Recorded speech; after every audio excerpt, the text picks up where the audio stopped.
कारण वो छूट जाए, ऐसा कोई आपके लिए बंधन नहीं है। आप आए और अपने मिठाई से अपने जान से सभी को सुशोभित करते हुए अपने बहुत ही आदर और सम्मान के योग्य इस मीटिंग की अध्यक्षता कर रहे डॉक्टर बलवान जी। मेरे साथ है जिला प्रधान बलराज जी, उनके साथ टीम में आए साथी और इंद्री ब्लॉक से आए हुए सभी पेंशनर साथियों, और एक बेटा भी है, बेटी है। सबसे पहले तो मुझे बड़ी खुशी हुई कि मुझे आपसे रूबरू होकर बात करने का मौका मिला। लोगों से ही ऊर्जा मिलती है, संगठन को भी और नेताओं को। आप आए हैं तो ये बहुत बड़ी ऊर्जा शक्ति हमें देगा, संगठन को भी और हमें भी उत्साह। और मैं तो मेरी लाइफ में ब्लॉक लेवल पे ऐसी गैदरिंग, ऐसी मीटिंग देखी नहीं है, मिसाल ही होगा ये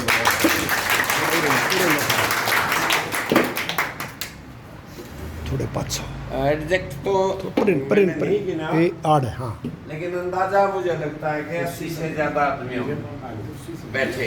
ये रजिस्टर आ जाएगा, रजिस्टर आ जाएगा, उससे आंकड़ा आ जाएगा।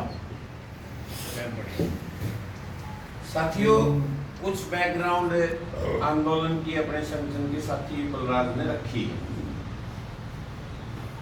मैं आपके बीच ये बात रख रहा हूं कि हम जो वरिष्ठ नागरिक हैं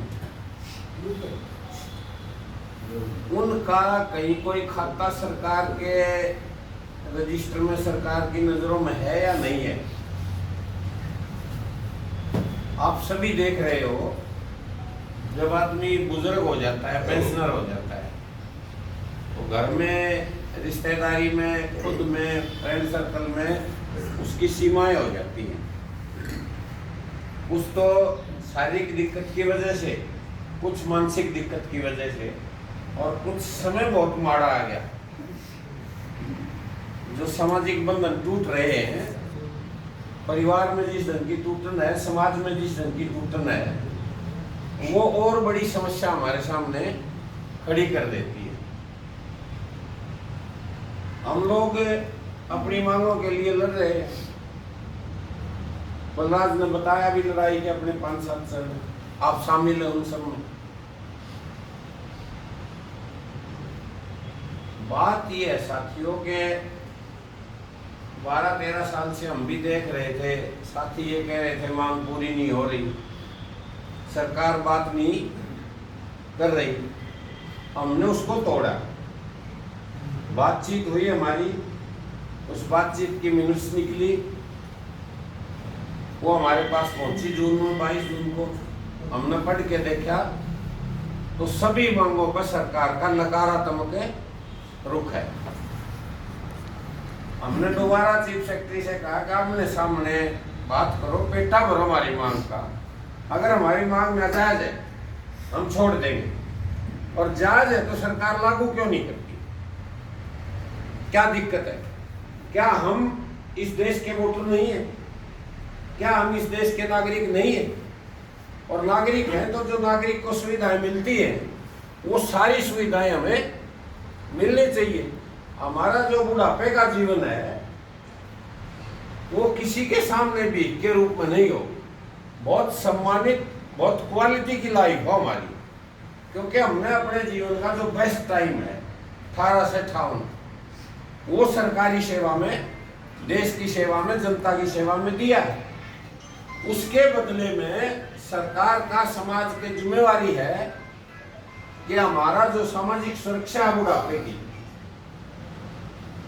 वरिष्ठ नागरिक की सुविधाएं हैं, पेंशन है, वो बिना किसी झटके हमें मिलती रहनी चाहिए। लेकिन आप देखोगे, अभी शुरुआत की डॉक्टर साहब ने आपको जलियांवाला बाग का जो दुखद घटनाक्रम हुआ था उसका जिक्र किया कार्यक्रम के शुरू में। साथियों, कोई देश ज्यादा ताकतवर हो जाता है, दूसरे देशों पर अपना कब्जा करता है, उसको शुद्ध भाषा में कहते हैं साम्राज्यवाद। मतलब उसका अपना देश नहीं और भी फैला हुआ और दूसरा तो उसमें साम्राज्यवाद बोलते हैं। आजादी से पहले भी हमारा दुश्मन साम्राज्यवाद था, हम इकट्ठे होकर लड़े और उनको यहां से निकाला। आज आजादी के बाद भी हम आजाद हैं, लेकिन दुश्मन हमारा आज भी साम्राज्यवादी है। पहले इंग्लिश साम्राज्यवाद था, अब अमेरिकन साम्राज्यवाद।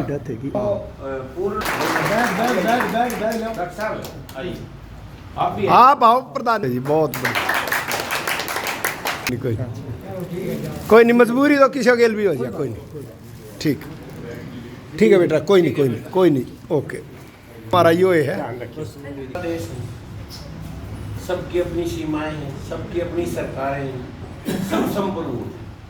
संप्रभु का मतलब है वो खुद मुख्तार है अपने फैसले लेने के। उस देश में चौधरी उनकी, हमारे देश की सरकार खुद मुख्तार है। भारत में क्या होगा ये फैसला लेने का हमारी सरकार को पूरा हक दिया हुआ है जनता ने संविधान में। लेकिन हो क्या रहा है वास्तव में? क्या भारत अपनी मर्जी से व्यापार कर सकता है? नहीं यार, तेल मर्जी से मंगा सकते हैं हम? अमेरिका वालों का मैं बताऊंगा कड़े से तेल खरीदोगे, और हमारी सरकार ने कहा ठीक है भाई, जहां से आप कहेंगे वहीं खरीदेंगे। हमें 20% सस्ता तेल मिल रहा है रसिया से, अनाज के बदले भी मिल रहा है, रुपया का बदले भी मिल रहा है।